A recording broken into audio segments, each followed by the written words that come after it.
आसमान पर बिजली चमक रही थी। जंगल में तेज बारिश हो रही थी।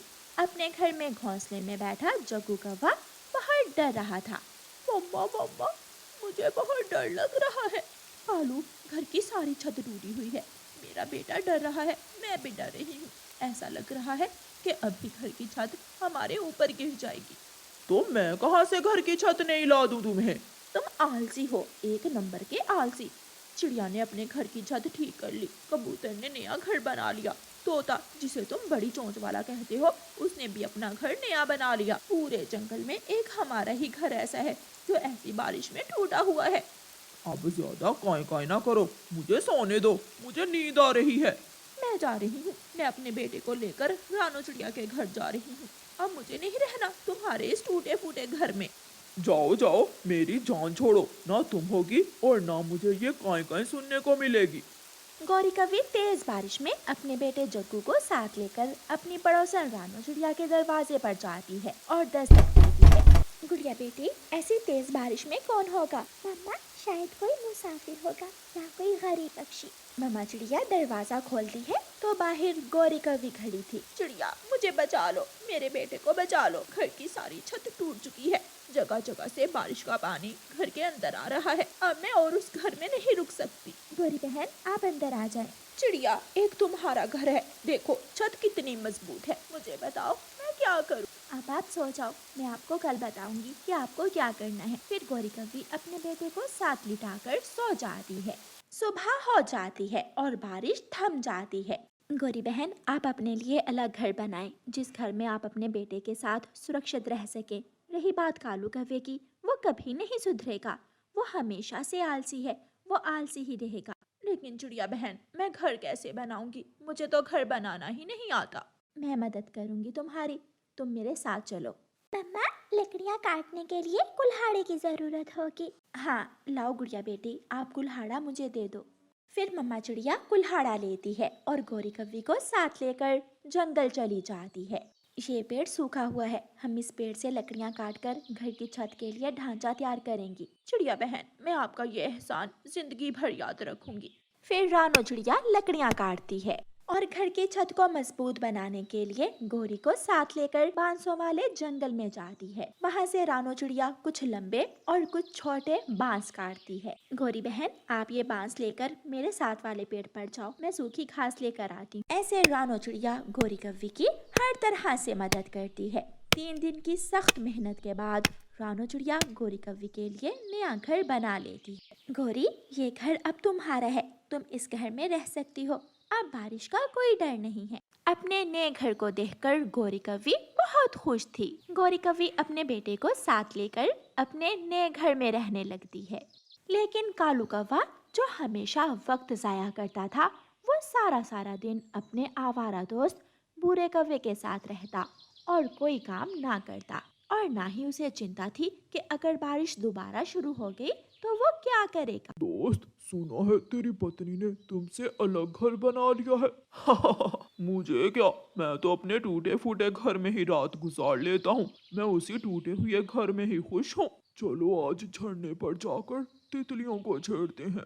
ऐसे कालू कौवा अपने दोस्त के साथ घूमता रहता।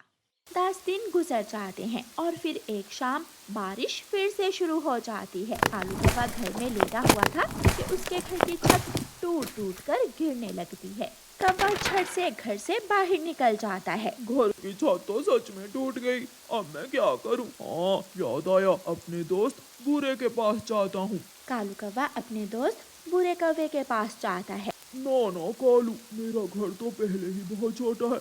अगर मैंने तुम्हें अपने घर में ले लिया तो मेरा घर टूट जाएगा। तुम किसी और के पास जाओ। बूरे, तुमने मुझे धोखा दिया, मुझे काम करने से रोका और अब मुझ पर मुसीबत है तो मुझे यहाँ से निकाल रहे हो।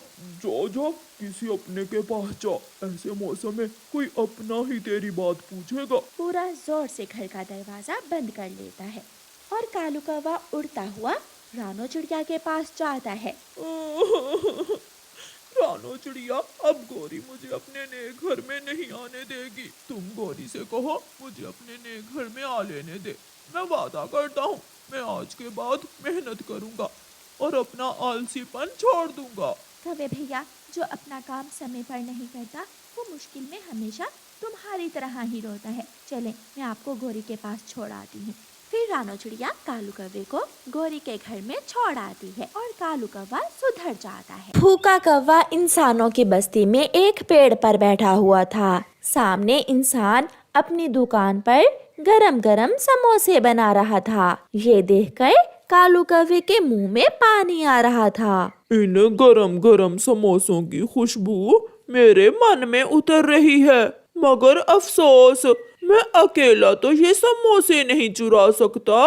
क्या करूं क्या करूं? हाँ, मैं चिड़िया के पास जाता हूँ। ये सोचकर कालू कौवा चिड़िया के पास जाता है। चिड़िया, बहुत मुश्किल है, इस जंगल से अब भोजन का मिलना बहुत मुश्किल है। ना दाना है ना कोई फल, सब खत्म हो गया है। मैं तो कल से भूखा हूँ। कौवे भैया, मैंने भी कल से कुछ नहीं खाया, मैं भी कल से भूखी हूँ। चिड़िया, मेरे पास एक उपाय है, अगर तुम मेरा साथ दो तो हम दोनों का पेट भर सकता है। ये सुनकर चिड़िया बहुत खुश होती है। जल्दी से बताओ कालू भैया, क्या उपाय है? इंसानों की बस्ती में जंगल के पास ही एक इंसान गरम गरम समोसे बनाकर बेचता है। अगर तुम मेरे साथ चलो तो हम इंसान के समोसे चुरा सकते हैं। मगर मुझे क्या करना होगा? मैं इंसान की दुकान के पीछे छुप कर बैठ जाऊंगा और जैसे ही वो इंसान इधर उधर हुआ तुम ऊंची आवाज निकालना, मैं समझ जाऊंगा और मैं समोसा चुरा लूंगा और फिर हम दोनों मिलकर खाएंगे। चिड़िया भूखी थी, वो भी कौवों की बातों में आ जाती है। कौवे भैया, मुझे तो बहुत भूख लग रही है, मैं अपना काम अच्छे से करूंगी, चलो हम समोसा चुराने जाते हैं। चिड़िया और कौवा इंसान की दुकान से समोसा चुराने चले जाते हैं। चिड़िया इंसान की दुकान के पास ऊंचे पेड़ पर बैठ जाती है और कौवा इंसान की दुकान के पीछे छुप जाता है। फिर जैसे ही वो इंसान घी लेने के लिए दुकान के अंदर जाता है, चिड़िया ऊंची आवाज निकालती है। कौवा भी समझ जाता है कि इंसान कहीं चला गया है, इसलिए बहुत आसानी से कालू कौवा एक समोसा उठाकर वहां से भाग जाता है। चिड़िया भी कौवे के पीछे पीछे उड़ती है। कौवा दूर जंगल में जाकर रुकता है। लो चिड़िया, ये तुम्हारा हिस्सा। इतनी मेहनत से मैंने रखवाली की और तुम मुझे दे रहे हो ये थोड़ा सा हिस्सा, मैं तो आधा लूंगी। जान पर खेल कर इंसान का समोसा चुराया है मैंने, लेना है तो लो, यही मिलेगा। फिर चिड़िया वही छोटा सा टुकड़ा समोसे का खा लेती है, जिससे उसका पेट भी नहीं भरता। कौवा जी भर के बाकी का समोसा खाता है। फिर दोनों अपने अपने घोंसले को चले जाते हैं। दूसरे दिन कालू कौवा फिर से चिड़िया के पास जाता है। चिड़िया, चलें, आज फिर हम समोसे चुरा कर खाते हैं। मगर कल की तरह मैं छोटा सा टुकड़ा नहीं लूंगी, मैं आधा हिस्सा लूंगी। चिड़िया, आज तुम जैसे कहोगी मैं वैसे ही करूँगा।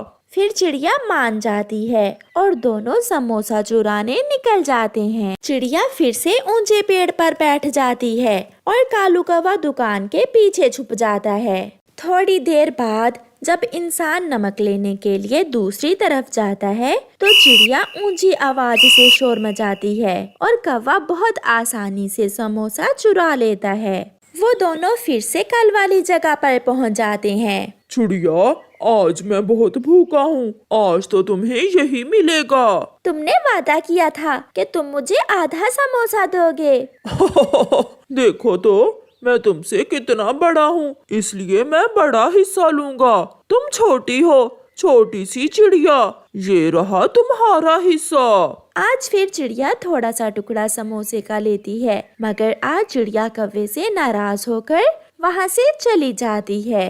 जाती हो तो जाओ, जब कल आएगी तो देखा जाएगा। कौवा जी भर के समोसा खाता है और अपने घोंसले में चला जाता है। आज मैं इस कौवे के बच्चे को सबक सिखाऊंगी। ये हर रोज मुझे थोड़ा हिस्सा देता है। ये कालू का बच्चा भी क्या ही याद करेगा। ऐसा सोचकर चिड़िया आज खुद ही कौवे के घोंसले की तरफ जाती है। कौवे भैया चले। वाह रे चिड़िया, आज तो तुम खुद ही आ गई हो। चलो चलो जल्दी चलो, बहुत भूख लगी है। चिड़िया और कौवा दोनों आज फिर इंसान के समोसे चुराने चले जाते हैं। मगर आज चिड़िया ने कौवे को सजा देनी थी। ये कौवा नहीं जानता था। ऊंचे पेड़ पर चिड़िया बैठी हुई थी और कालू कौवा इंसान की दुकान के पीछे छुपा हुआ था।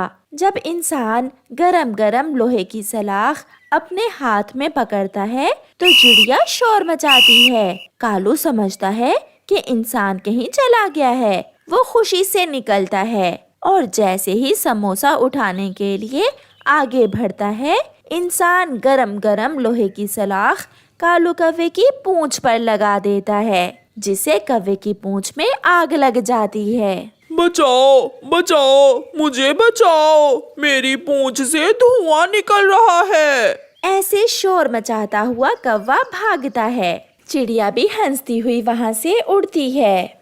चिड़िया चिड़िया, मेरी पूंछ, प्लीज जल्दी से मेरी पूंछ की आग बुझा दो, मेरी पूंछ जल जाएगी। याद करो अपनी बात, मुझे हर रोज तुम थोड़ा सा समोसा देते हो। अब मालूम हुआ छोटी चिड़िया के पास भी बड़ा दिमाग है। अब जलेगी तुम्हारी पूंछ।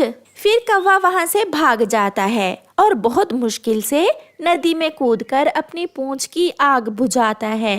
मगर तब तक कालू की आधी पूंछ जल चुकी थी। ऐसे चिड़िया कौवे से अपना बदला ले लेती है और कौवे को सजा मिलती है।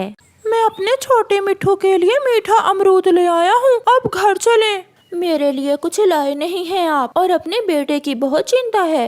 ये देखो, मैं आपके लिए भी लाल मिर्ची लाया हूँ, आप मिर्ची खा लो, फिर हम जाते हैं। हरियाली ने अभी मिर्ची खाना शुरू ही की थी कि एक पेड़ की बड़ी शाख टूटकर उन दोनों पर गिर जाती है। तोता और तोती वहीं मर जाते हैं। घर में बैठा छोटा मिट्ठू शाम तक अपने मम्मा और पापा का इंतजार करता है। जब शाम के भी उसके मम्मा पापा लौट कर नहीं आते तो छोटा मिट्ठू डरने लगता है। मम्मा मम्मा पापा, मुझे डर लग रहा है, आप अभी तक क्यों नहीं आए? फिर वहाँ एक तोता आता है और छोटे मिट्ठू से कहता है, मिट्ठू, छोटे मिट्ठू, आपके मम्मा पापा मर गए हैं, वो अब कभी भी लौट कर नहीं आएंगे। ये सुनकर छोटा मिट्ठू रोने लग जाता है। वो तोता वहाँ से चला जाता है। मम्मा, आप मुझे छोड़कर चली गई, मैं तो अभी बहुत छोटा हूँ, मैं कैसे अकेला रहूँगा आपके बिना? रात हो जाती है। वो रात छोटा मिट्ठू बहुत डरता है। वो डर के मारे अपने घोंसले में छुपकर बैठा रहता है। सुबह होते ही वो अपने घर से निकलता है। वो अपने पड़ोसी कौवे के पास जाता है। अंकल अंकल, मेरे मम्मा पापा मर गए हैं, मुझे रात अकेले बहुत डर लग रहा था, आप मुझे अपने साथ अपने घर में रख लें। पागल तोते के बच्चे, एक कौवा एक तोते को नहीं पाल सकता। जाओ जाओ, तुम कहीं और जाओ, किसी तोते के पास जाओ। रोता हुआ छोटा मिट्ठू वहाँ से चला जाता है। फिर छोटा मिट्ठू कबूतर के पास जाता है। अंकल अंकल, मेरे मम्मा पापा मर गए हैं, मैं दिन तो गुजार लूंगा मगर मुझे रात से बहुत डर लगता है, प्लीज आप मुझे अपने घर में रख लें। बेटा, तुम्हारे जैसा मेरा भी एक बेटा है और मेरा घर तो बहुत छोटा है, मैं आपको अपने घर में तो नहीं रख सकता। हाँ, मगर मैं तुम्हारे लिए भोजन ला दूंगा। नहीं अंकल, मैं अपना भोजन ढूंढ लूंगा मगर मुझे रात से बहुत डर लगता है। कबूतर वहाँ से चला जाता है। रोता हुआ मिट्ठू आगे बढ़ता है। वो चिड़िया के पास जाता है। आंटी आंटी, मेरे मम्मा पापा मर गए हैं, मुझे अकेले अपने घर में बहुत डर लगता है, प्लीज आप मुझे अपने घर में रख लें।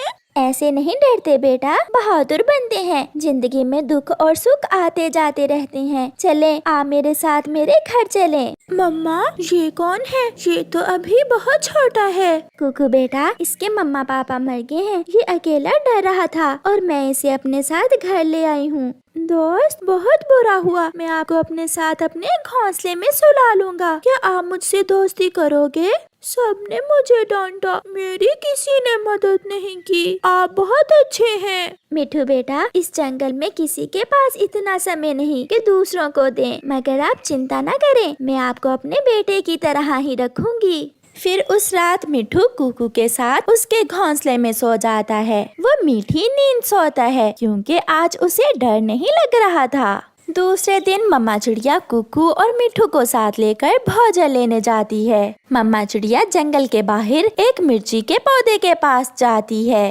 बेटा, आप ये मिर्ची खा लो, क्योंकि सभी तोते मिर्ची बहुत शौक से खाते हैं।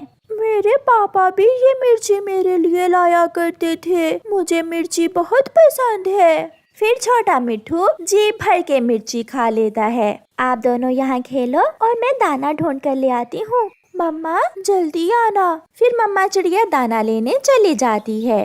कुकू दोस्त, जब तक आपकी मम्मा गई है, क्यों ना हम एक और घोंसला बना लें। मैं उस घोंसले में सो जाया करूँगा। हम कोशिश करते हैं।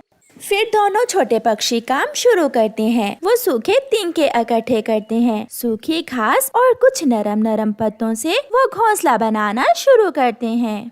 जब कुकू की मम्मा आती है तो उन्हें घोंसला बनाते हुए देखकर बहुत खुश होती है। वाह बच्चों, आपने तो बहुत सुंदर सा घोंसला बना लिया है। अब मुझे सीखना है। मुझे सारे काम सीखने हैं आंटी। फिर मम्मा चिड़िया वो घोंसला उठा लेती है और बच्चों को लेकर घर जाती है। मिठू अपने नए घोंसले में बहुत खुश था। आंटी, मिठू बेटा, आप भी मुझे मम्मा कह लिया करो, जैसे कुकू मम्मा कहता है। ये सुनकर मिठू रोने लग जाता है और अपनी मम्मा चिड़िया के गले से लग जाता है।